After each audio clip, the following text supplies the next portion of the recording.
Minsan, pulang-pula na yung red flag eh. Pulang-pula, no? Yung stoplight, pulang-pula. Klarong-klaro yung no ng Panginoon. Sabi ng Lord, wag na, pulang-pula yan. Baka naman gumaw ka pa. Sinabihan ka ng leader mo, pinaalalahanan ka ng link up mo, pinaalalahanan ka, ang daming lumabas sa feed mo ng mga word of God na sinasabi, anak, mag-ingat ka.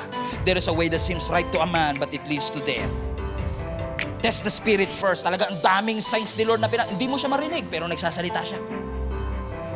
Pulang-pula na, klarong-klaro. Pero katulad ni Peter, ano ginagawa natin? Sinaset aside natin si Jesus. Lord, dito ko muna. Halika, Lord, ha? Usap lang tayo saglit, ha? Lord, this is not going to happen to you.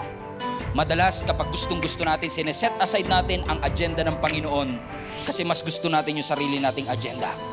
Kino-compromise natin ang ating pananampalataya. Fasten your seatbelt. This is going to hurt.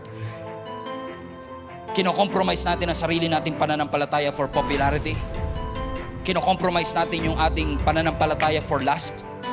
2023 naman na, Pastor, it's normal to sleep around. It's normal to have sex beyond marriage. Normal na yan, 2023 na. Kahit ibandera ko ang katawan ko sa social media, as long as maraming likes, okay lang yan. Kahit hindi like ni Lord, basta maraming mag-like.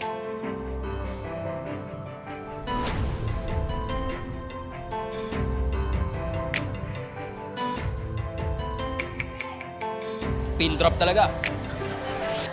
Sobrang tahimik talaga. Naka-seatbelt naman kayo, di ba?